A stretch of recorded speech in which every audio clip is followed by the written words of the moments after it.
We want the Syrian people to know that we will be with them every step of their way.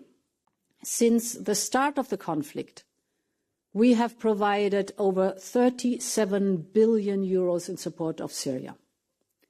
Now that Assad has fallen, this support is even more important, because at this critical time, the people of Syria need us more than ever.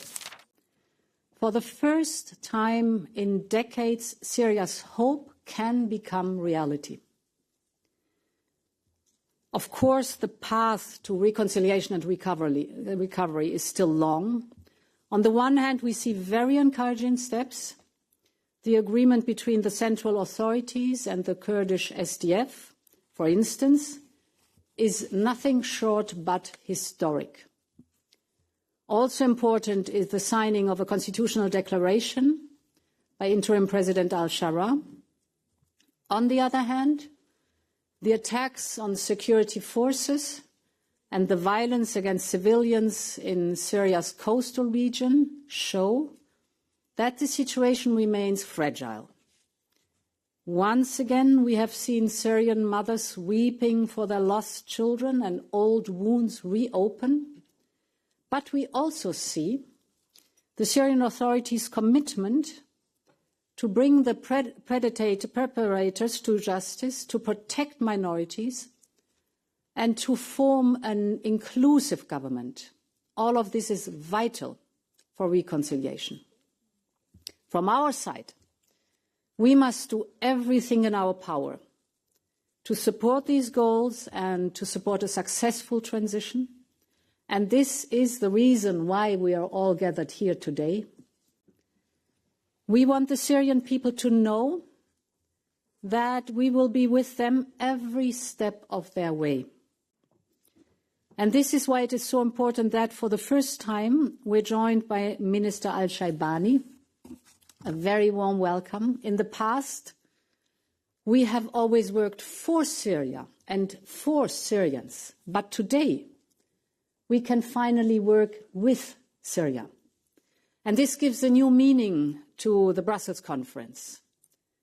So we would like to hear from you about the needs of your people and your plans for rebuilding state institutions. For every new step you take towards an inclusive political transition, we are ready to move forward together with you.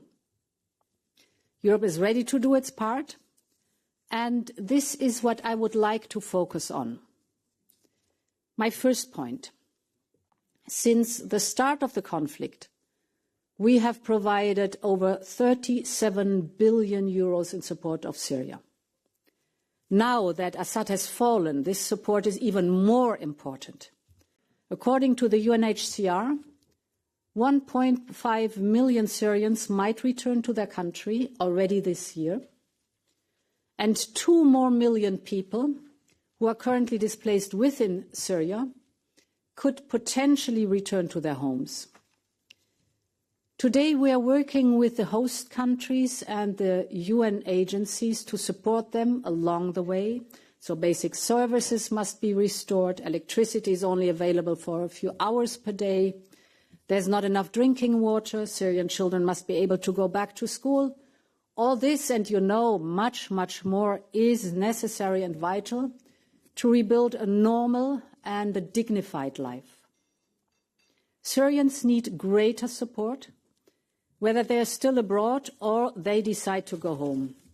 And this is why today the European Union is increasing its pledge for Syrians in the country and in the region to almost 2.5 billion euro for 2025 and 2026.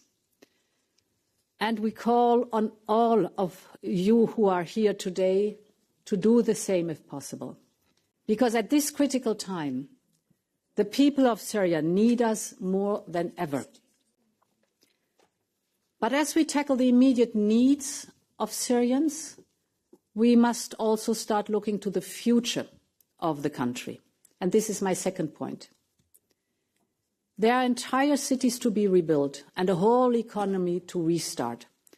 And this is why we have suspended our sanctions on key economic sectors. This includes energy, transport, and the financial transactions that are linked to them. And we are ready to do more to attract the necessary investments for reconstruction as the political transition advances towards a credible and inclusive and non-sectarian government. As long as progress continues, we are also willing to scale up our support for recovery and reconstruction together with our partners in the region and across the world.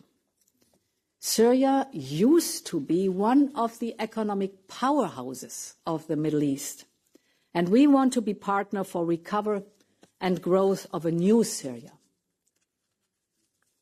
In the old Syria, a dictator controlled all political and economic power. But in the new Syria, power can go back to where it belongs, and that is to the people of Syria. And this is the third issue where we can be of help. Here at the Brussels conferences, we have already hosted Syria's civil society representatives, both from inside the country and in exile. Some of them were banned by the Assad regime because of their ideas, but now they can finally be heard. So I am proud to announce that this year we are planning to hold the civil society dialogue of the Brussels conference in Damascus, because all Syrians deserve to take their future into their hands. Syria can become a country where everybody can speak their mind, with equal rights and representation for all, men and women alike, beyond faith, ethnicity, and ideology, a country with no place for sectarian violence.